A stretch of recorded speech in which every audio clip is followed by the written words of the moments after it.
In this video, I'm going to be showing you how to review ad placements in both Performance Max and in display campaigns. So to get started, you're going to go ahead and go into your campaigns. You're going to go into Insights and Reports, and you're going to go to Report Editor. Then you're going to go ahead and click on PMAX placement. If you don't have one of these created, it's very easy to create. You'll just need to create a new report and then go ahead and look up these rows and columns over here in the metrics and dimensions and go ahead and add them over. We're going to be looking at the past 5 days or so. So we're just going to go ahead. Now we're doing 6, 5, 6. Doesn't really matter.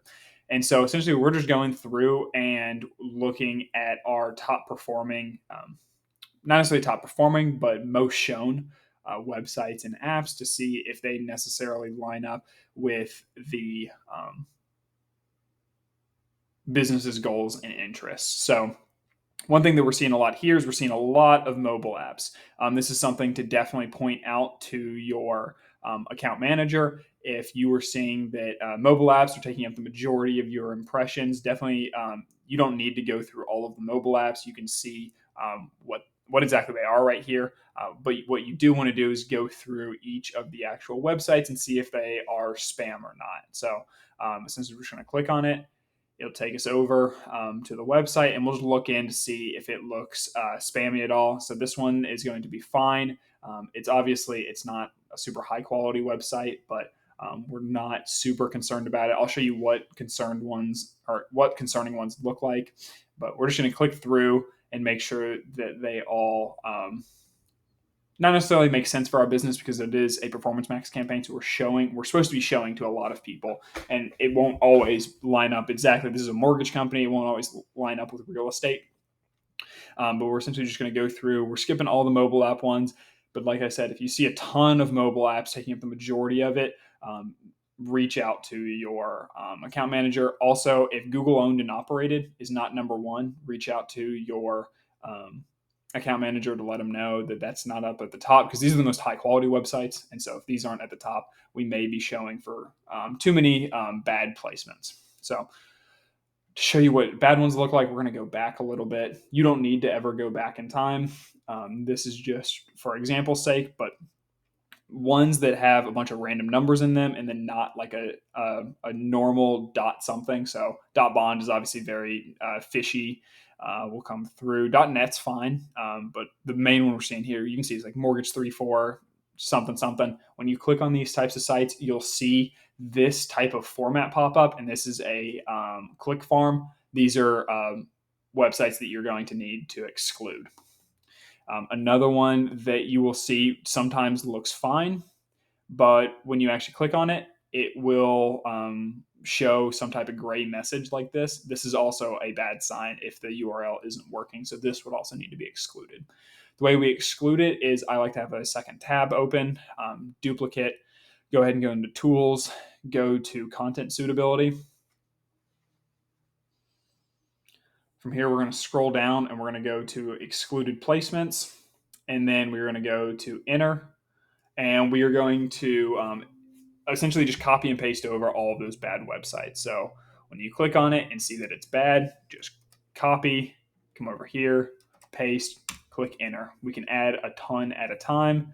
So we're going to go through Home Loans Guide today. This one is clearly bad. Copy. And this is why you go through and check every single one, is because it looks like a good website off the bat. It's a .com. It seems relevant, but when you click on it, it's actually not relevant at all. So you'll essentially repeat that process, and you're going to want to basically go down until you get into the ones that are in single digits, and you can pretty much ignore the ones that are in single digits. If you aren't showing for a ton of different sites, I recommend just going for the top 30 or so. There's not much point after the top 30 to 50 is probably when you can stop looking through them. And once you get a better idea after managing the accounts more and more, you'll start to see less and less spam, and you can speed through your processes a little bit quicker. So that's how we look at it for a Performance Max, and that's how you exclude them. Once we come over here, we're going to click Add to Placements, click Save, and we're good to go there. If we see a ton of apps like that, the way you're going to go in and exclude them is go by Browse. We're going to go to App Categories. And then a lot of times the app categories that we want to exclude are actually just all the games. And so all you're going to do is just select them. and click Save to add those. So if you need to exclude app categories, that's how you go about doing that. To check if there's no Performance Max campaign, the other way you will go about checking your ad placements, we can go ahead and leave, we don't need to save this, is when and where ads showed. You're going to go to where ads showed, and you're going to perform the exact same checks on this account that we just did in that Performance Max campaign. These checks are a little bit easier.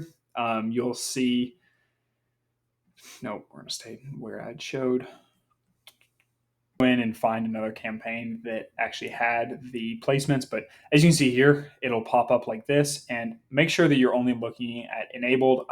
We're looking at a paused one because that's the one that had placements. But essentially what you're going to go through is do the exact same thing. You're going to click on it, look for if there's an error like this, that's clearly something we need to exclude. So you're just going to select it, click edit, exclude from the campaign, and you're good to go. And you'll do this through all of them. Make sure to filter by impressions, and essentially you're just going to go through the top 30 to 50.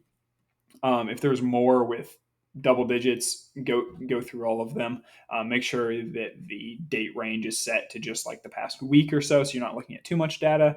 And that's pretty much how you do an ad placements exclusion for both display campaigns and for Performance Max campaigns. Reach out if you have any questions. Happy to answer them in the comments as well.